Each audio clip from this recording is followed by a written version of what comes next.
Veja como navios cargueiros fazem para se proteger de piratas armados que tentam embarcar. Você pode pensar o que a água pode fazer contra os AK-47. Na realidade, os canhões de água são bastante eficazes para impedir que os piratas embarquem. Os canhões de água são bastante desanimadores como arma, especialmente considerando que se os piratas de alguma forma conseguirem embarcar, o jogo termina para a tripulação do navio. Eles poderiam ser feitos reféns durante semanas ou meses, em alguns casos, durante muitos anos. Mas o que acontece quando piratas da Somália atacam 2 navios da Marinha dos Estados Unidos ao mesmo tempo? Porque muitos navios comerciais não carregam simplesmente armas reais para se protegerem contra criminosos. Existem 2 camadas de defesa que a maioria dos navios comerciais empregam contra ataques de piratas. Para navios comerciais, a camada de desencorajamento poderia começar com a colocação de manequins ao redor do navio para dar a impressão de um maior número de tripulantes de serviço. Além disso, lasers poderiam ser usados para mexer com a visão dos piratas conforme eles se aproximam. O navio também poderia aumentar sua velocidade, já que embarcar em um navio em movimento rápido é muito mais difícil e perigoso para os piratas. Mas os dispositivos acústicos de longo alcance ou LRADS são provavelmente uma das ferramentas mais eficazes para o desânimo. Assim que a tripulação notar algum barco suspeito se aproximando, eles poderão usar LRADS para se comunicar com aquele barco. Se isso não impedir os piratas, os LRADS poderiam emitir um tom muito alto, que poderia ser tão alto quanto estar atrás de um motor a jato, e direcioná-lo em direção ao barco, o que é muito desconfortável, se não ensurdecedor. Agora você pode pensar que os piratas poderiam simplesmente usar protetores de ouvido, mas de acordo com um fabricante, isso não seria muito eficaz. Isso ocorre porque os sons ainda podem chegar ao ouvido interno por meio da vibração dos ossos do crânio, que é como funcionam os fones de ouvido de condução óssea. E é aí que entra em ação a segunda camada de equipamento anti-embarque. Esta é uma arma simples, mas eficaz, para parar barcos. Ele atira uma corda que fica na superfície da água e depois se enrosca na hélice do motor conforme o barco passa por cima dela. Agora pegue o mesmo princípio, aplique-o a navios de carga e você terá isto, uma série de cabos de arrasto que podem ser colocados nas laterais e na popa do navio. Se um barco tentasse chegar muito perto, há uma boa chance de que isso os impedisse e os fizesse pensar 2 vezes. Os canhões de água são outra ferramenta eficaz para evitar a integração indesejada. A pressão da água do canhão pode ser usada como dissuasão para piratas, assim como é usada para controle de motins. Mas os canhões também poderiam encher um barco que se aproximasse e potencialmente afundá-lo. Alguns canhões são operados remotamente para que a tripulação possa usá-los a uma distância segura, sem se preocupar em ser alvejado. Alguns outros são fixos, mas lançam água em todas as direções para dificultar o embarque, e outros possuem cabeçotes giratórios, que borrifam água de forma consistente nas laterais do navio. E depois tem a cortina de água.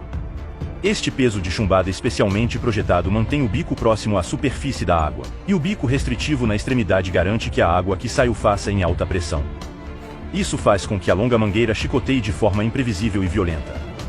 Definitivamente doeria ser atingido por essa coisa. E se você tiver vários deles na lateral do navio, seria muito difícil subir a bordo. O bom e velho arame farpado também pode ser usado para evitar que piratas subam a bordo usando uma escada. Rolos de arame farpado podem ser trazidos para o convés e montados rapidamente sempre que necessário. Uma abordagem alternativa é usar barreiras de segurança.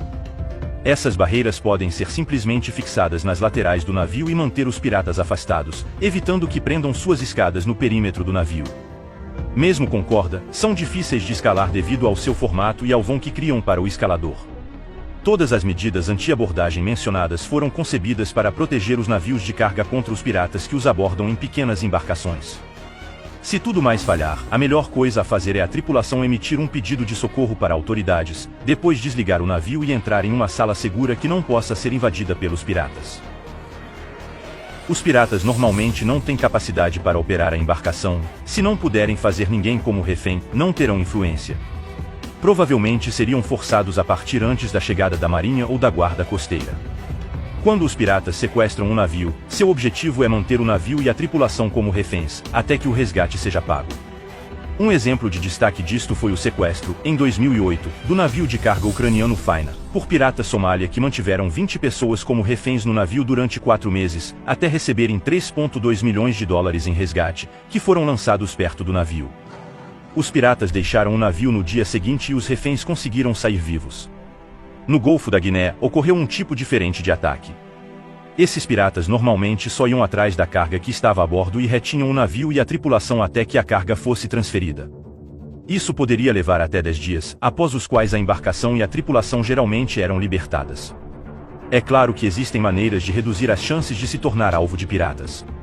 Por exemplo, metade da frota de navios porta-containers que transita regularmente pelo Mar Vermelho e pelo Canal de Suez para ir da Ásia para a Europa, está a evitar esta rota.